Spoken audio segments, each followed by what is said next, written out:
Hello, viewer out there. Welcome to Truths with Panjak Ezekiel Kubili, and I believe you are in the right place. Today, we are going to take our first installment on the series that we've tagged Ills in the Church, and the topic for today is hypocrisy. I believe you'll sit tight, and God will speak to you wherever you are through His Word. Just here to enlighten people on God's Word, and then to caution people on the tragedies that are happening in the church, and then to enlighten people and give people more insight on the knowledge of the Word of God.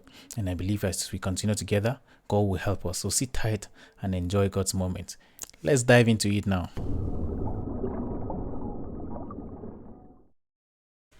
Okay, I want us to start this way. First and foremost, I want us to know the total number of people that are existing on earth now. So I went on Google to check to know the number of people that are existing, and this is what I found. And from Google, they said the total number of people existing now is approximately 8 billion people. 8 billion people are existing on earth. And then when you look at the statistics of Christians among these 8 billion people, you discover that we have approximately 2.3 billion people who claim to be believers.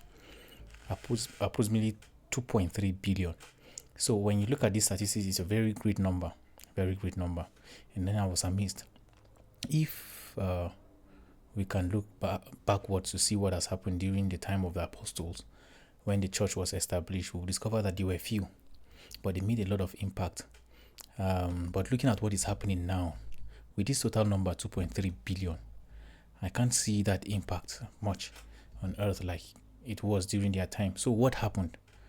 What really is the problem? And I discovered that there are issues on ground that we need to tackle. That's why I brought this series of which I tagged Ills in the Church, so that we'll look deeply into these things and then see how we can rectify issues like this, so that we will not repeat things that have been happening, right? So I've said yesterday that we have a couple of things that have crippled the church.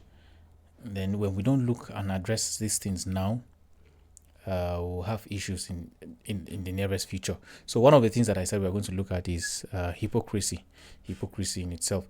So the verse that we have today to look into, though I'm not going to read the scriptures in its entirety, but I'm going to read the passage that involves what we want to discuss today. So I would like us to open to the book of Matthew chapter 23.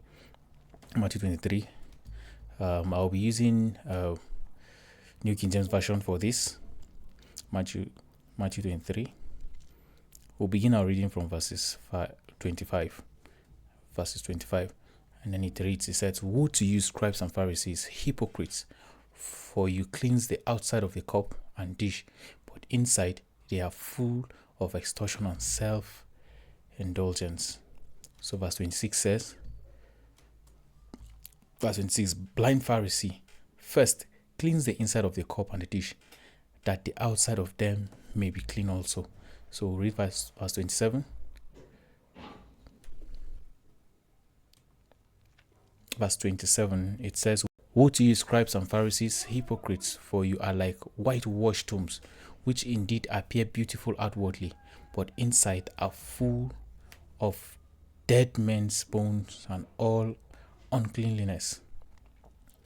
So verse 28, the last verse, it says, "Even so you also outwardly appear righteous to men, but inside you are full of hypocrisy and lawlessness." This is the verse we are going to put our anchor on. That's, "Even so you also outwardly appear righteous to men, but inside you are full of hypocrisy and lawlessness." So one thing I've discovered is in Christianity now, a lot of things are happening, in that we have virtually, hardly will you walk a kilometer away from your house without finding a church, or without finding a place where Christians gather for fellowship. Hardly will you find. It's very hard. It's rare. Mostly you discover that there are series of churches or fellowship or Christian gatherings close to you where you are. But at the same time, the type of wickedness and then self-indulgence that is happening around is alarming. And then that draws my attention, and I was asking myself, what is the reason for that? Why is that happening? And I discovered that most believers nowadays are hypocrites. Some of them are hypocrites unknowingly. Why? Because they grew up to think Christianity is like that. That's the way Christianity is. And some, they know it that yes, they are hypocrites, but they still continue that way. So we want to look fully into these scriptures to see why was Jesus addressing this. Though this verse was written to the scribes and Pharisees of the old. Why? Because Jesus looked at their lives and then he saw the kind of lifestyle they were living. Then he had to address that lifestyle that they were living. That was why he called their attention, warning them, and then he said, woe. What does it mean by woe unto you? NLT, when you check NLT, it says, this is how NLT puts it, it said, what sorrow awaits you? So we're trying to address this issue so that people who are hypocrites in the church will know that sorrow awaits them if they will continue that way. Sorrow awaits them. So I have this little example to do. Looking at the verse that we just read, here with me is a mug, right? There is with me is a mug. And then if someone should ask me to go and wash this mug, let's say if the mug is dirty, and they ask me to wash the mug, normally how we do it is you go to the washing basin and then you wash the inside and then the outside, right? Making the mug neat. But now, this is something I've discovered in the scriptures, of which I feel we need to look into so that it will help us. Talking about the mug or the cup per se in the scriptures where we read, this is what Jesus said to the Pharisees. It says, woe to you, scribes and Pharisees, hypocrites, for you cleanse the outside of the cup and dish, but inside they are full of extortion and self-indulgence. So what they do, Jesus is using the cup now to give an analogy of how their lives are. Try to wash the outside so that it will look neat. But the concept of a cup is that it is the inside that we use, not the outside.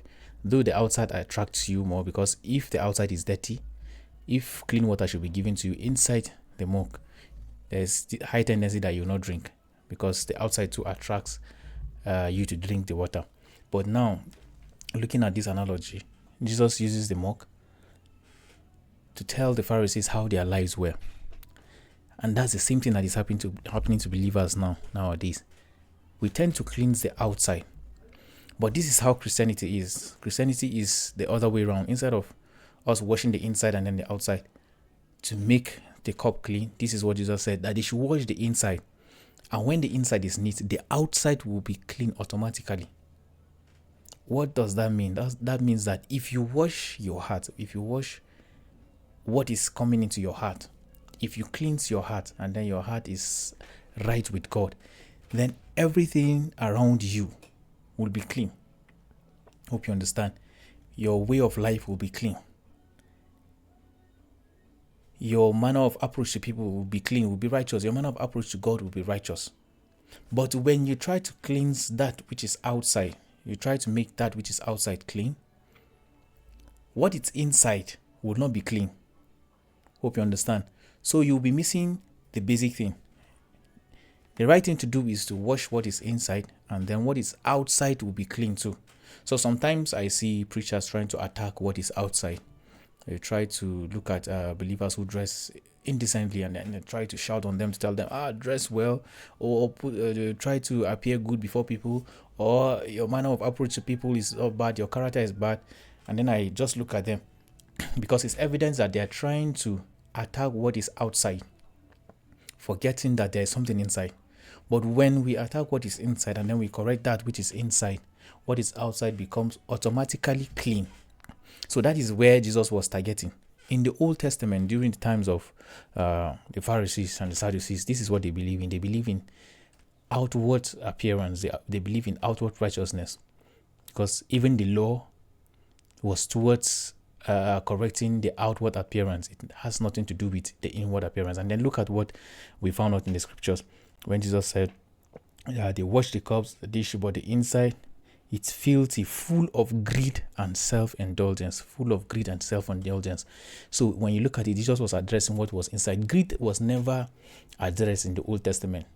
There was no law that has to deal with greed. But when it comes to the New Testament, Jesus was trying to address that which was inside the heart. So today I just want us to look at what is happening inside the heart, not outside. So and then let's look at what is the definition of greed. What's the definition of greed for? So from Google again, it says intense and selfish desire for something, especially wealth, power, or food. Mark this word: wealth, power, or food. So these are basically the things that are driving people. That is why most believers, I will tag them to be hypocrites. Why? Because they have the desire for wealth, power, or food. For food, I think that will be minimal, but these first two, wealth and power, these are the things that are driving most believers. When you take away these two things, most people who claim to be believers will not be believers. So hypocrisy has entered the church so deeply that it has affected a lot of people. Okay, we've gone far, but what is the definition for hypocrisy in itself? Hypocrisy is an act, or a hypocrite is one who tends to behave to be what he is not. You are trying to replicate what you are not.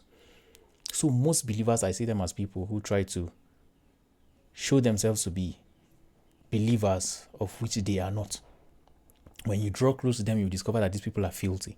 They are filled with wickedness, filled with greed. And then the other part is self-indulgence. What is self-indulgence? Let's try and check and see. It says, the act of allowing yourself to have or do the things that you enjoy very much. So this is basically, everything has to do with you. It's just about you. It's not about God again. It's just about you. And that's the kind of thing I'm seeing in Christianity, that most people are hypocrites in such a way that they do virtually everything they do in Christianity just to get things for themselves. It is about them now. It is me. It is me. It is I. It is me. We've kept God aside, though we are using the name of the Lord. But when you draw close, you discover that this person is just trying to do things just for his own gain.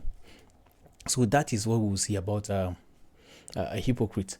So now I would like us, why am I bringing this in? So that everybody will look into his heart and see, what is the reason? Why am I even a believer? Am I a believer just because I grew up in a Christian family and then I was given a Christian name? Or I grew up in a Christian society? Why am I called a Christian? Because Christianity, from the scriptures, we will know that it is war in itself. It's not something of enjoyment. It's not a place come and enjoy. But most people feel this is a place to enjoy. And because God has sent his son Jesus Christ to come and break the curse of law that was upon us, many people feel they can behave the way they want to behave.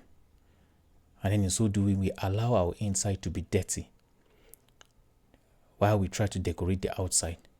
Most of us tend to admire the life of the Pharisees more than the life of Christ. Because the life of Christ has to do with giving away self, doing away with self, and then holding on to the cross that we have to carry and follow him.